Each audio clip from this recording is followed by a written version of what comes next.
Assalamualaikum warahmatullahi wabarakatuh. Salam sejahtera untuk kita semua. Halo Ananda Teacher. Pada kesempatan kali ini kita akan melanjutkan pembahasan materi kita mengenai membangun sikap selektif dalam menghadapi berbagai pengaruh kemajuan iptek. Seperti yang kita ketahui, tidak ada satupun negara atau bangsa di dunia ini yang bisa lepas dari pengaruh kemajuan iptek. Meskipun negara tersebut dikenal sebagai negara adidaya atau negara maju, tetap saja tidak bisa melepaskan diri dari kemajuan iptek.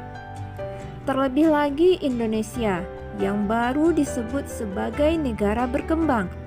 Akan sangat sulit bagi negara kita untuk mengelak dari pengaruh atau implikasi kemajuan iptek. Akan tetapi, Indonesia sebagai bangsa yang besar harus mempunyai sikap yang tegas terhadap kemajuan iptek ini. Ada 3 alternatif sikap yang bisa diambil oleh bangsa kita dalam menghadapi kemajuan iptek. Yang pertama, menolak dengan tegas semua pengaruh kemajuan iptek dalam semua aspek kehidupan. Kedua, menerima sepenuhnya pengaruh tersebut tanpa disaring terlebih dahulu. Ketiga, bersikap selektif terhadap pengaruh tersebut, yaitu kita mengambil hal-hal positif dari kemajuan iptek dan membuang hal-hal negatifnya. Dari ketiga alternatif tersebut, sikap terbaik yang mesti kita ambil adalah sikap selektif. Dengan sikap seperti itu, kita dapat mengambil keuntungan dari kemajuan iptek dan terhindar dari dampak buruknya. Karena semua pengaruh kemajuan iptek yang kita terima telah melalui proses penyaringan terlebih dahulu. Adapun alat penyaringnya adalah Pancasila. Yang pertama kita bahas bagaimana sikap selektif terhadap pengaruh kemajuan iptek di bidang politik. Ada 4 hal yang selalu dikedepankan pada saat ini dalam bidang politik, yaitu demokratisasi, kebebasan, keterbukaan, dan hak asasi manusia. Keempat hal tersebut oleh negara-negara adidaya seperti Amerika Serikat dan sekutunya dijadikan standar atau acuan bagi negara-negara lainnya yang tergolong sebagai negara berkembang. Apabila suatu negara tidak mengedepankan 4 hal tersebut, akan dianggap sebagai musuh bersama. Selain itu, sering dianggap sebagai teroris dunia serta akan diberikan sanksi berupa embargo dalam segala hal yang menyebabkan timbulnya kesengsaraan seperti kelaparan, konflik, dan sebagainya.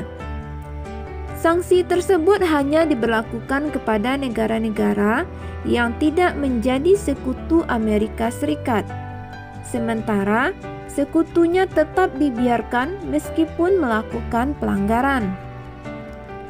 Bangsa Indonesia harus mampu menunjukkan eksistensinya sebagai negara yang kuat dan mandiri.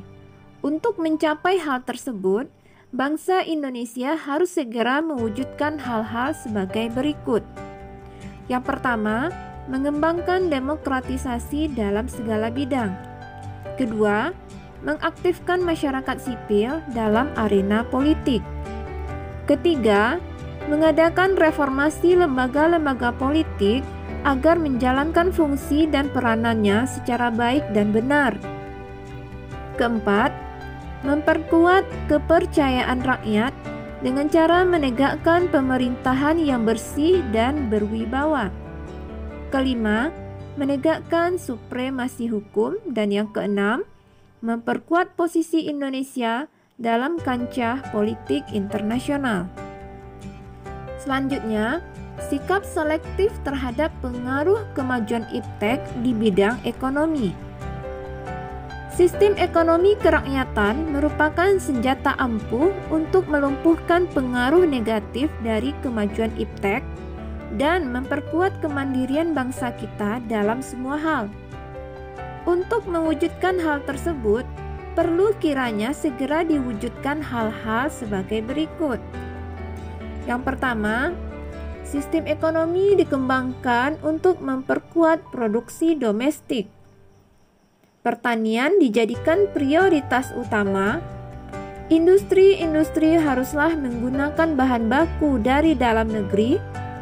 Diadakan perekonomian yang berorientasi pada kesejahteraan rakyat, tidak bergantung pada badan-badan multilateral seperti IMF, Bank Dunia, dan WTO, serta mempererat kerjasama dengan sesama negara berkembang untuk bersama-sama menghadapi kepentingan negara-negara maju. Dan yang terakhir, sikap selektif terhadap pengaruh kemajuan iptek di bidang sosial budaya. Dalam bidang sosial budaya, kemajuan iptek telah membawa pengaruh dalam perilaku yang ditampilkan oleh setiap masyarakat. Di antara pengaruh tersebut adalah dalam hal gaya hidup, gaya pakaian, dasar ikatan hidup bermasyarakat, dan semakin mudahnya mendapatkan informasi dan ilmu pengetahuan. 3 hal yang disebutkan pertama cenderung memberikan pengaruh yang negatif. Oleh karena itu, kita harus membentengi diri dengan nilai-nilai yang selama ini sesuai dengan kepribadian bangsa Indonesia, yaitu nilai-nilai Pancasila.